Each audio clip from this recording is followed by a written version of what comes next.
สบายดีทุกคนมื้อนี้จะมาแชร์เทคนิคเนาะเทรดเนาะหลักๆเนาะให้ทุกคนเนาะเข้าใจแท่งเทียนก่อนจะมีแท่งเทียนแดงและแท่งเทียนเขียวเนาะก็คือแท่งเทียนซื้อกับแท่งเทียนขายเนาะต่อไปเนาะให้ฮู้เกี่ยวกับวอลลุ่มเนาะวอลลุ่มคือตัวนี้เนาะทุกคนเนาะวอลลุ่มจะเป็นแท่งน้อยๆเนาะบ่แน่ใจว่าโทรศัพท์จะเป็นแท่งใหญ่บ่นี่คือแท่งวอลลุ่มเนาะเดี๋ยวจะมาแนะนำเนาะการเทรดเนาะเดี๋ยวจะแนะนำไวๆนิดนึงเนาะทุกคนเดี๋ยวมันจะยาวเนาะสำหรับการเทรดเนาะให้สังเกตเบิ่งแท่งเทียนเนาะจะมีแท่งเทียนขายเนาะมีแห่งขายน้อยมีแห่งขายหลายเนาะเฮาเบิ่งช่วง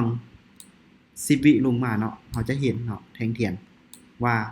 มันมีแห่งขายบ่เนาะจังหวะนี้มันมีแห่งซื้อบ่จังหวะนี้เนาะเฮาจะเข้าใจเนาะสำหรับวอลลุ่มเนาะให้เฮาเข้าใจว่าในช่วงนั้นเนาะมันมีวอลลุ่มบ่เนาะวอลลุ่มนี้มันก็จะลักษณะแบบมีแฮงเนาะมีแฮงขึ้นเทื่อละน้อยเนาะวอลลุ่มเนาะมันจะมีแฮงขึ้นเทื่อละน้อยเนาะถ้ามันบ่ขึ้นมันจะนิ่งเลยเนาะคือลักษณะนี้บ่แน่ใจว่ามันเป็นย้อนสัญญาณบ่เนาะเดี๋ยวจะมาแนะนำจาก6แบบเนาะให้ทุกคนเข้าใจก่อนแล้วก็นำไปเทสเบิ่งเนาะแบบที่1เนาะ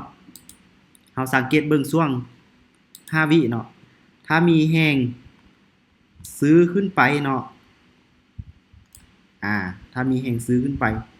ประมาณ 6-70% เนาะเฮาจะสังเกตได้เนาะแท่งเทียนเนาะและมีวอลลุ่มเนาะคล้ายคือกับมีแฮงเนาะฟุบๆขึ้นเนาะให้เฮาตามออเดอร์ซื้อเนาะสำหรับขาขึ้นเด้อเนาะสำหรับทางออเดอร์บ่ายเนาะอันที่2เนาะเป็นแท่งเทียนที่ยาวเกินไปเนาะมีแฮงซื้อหลายเกินไปแต่วอลลุ่มเนาะขึ้นน้อยๆเนาะทุกคนขึ้นน้อยๆแบบบ่ขึ้นเลยนะเนาะให้เฮาส่วนลงมาเนาะส่วนลงมาสำหรับออเดอร์ซื้อเนาะถ้าเบิ่งวอลลุ่มแล้วลังเลเบิ่งแท่งเทียนได้ลังเลเนาะบ่ออกเนาะทุกคนเนาะอันนี้คือ2รูปแบบเด้อเดี๋ยวรูปแบบต่อไปเนาะถ้าเป็นแท่งเทียนแดงเนาะสมมุติว่ามีแฮงขายลงมาประมาณ50% เนาะแบบช่วงท้ายๆและมีวอลลุ่มเนาะขึ้นเนาะประมาณ 50% คือกันเนาะไม้นี้เนาะเฮาก็สามารถตามขายลงมาได้เนาะกรณีที่ว่ามี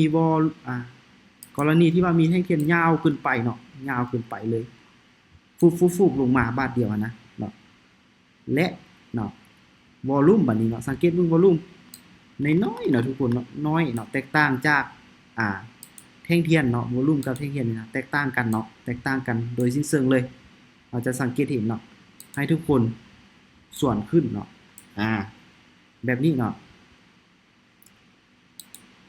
เดี๋ยวมาเบิ่ง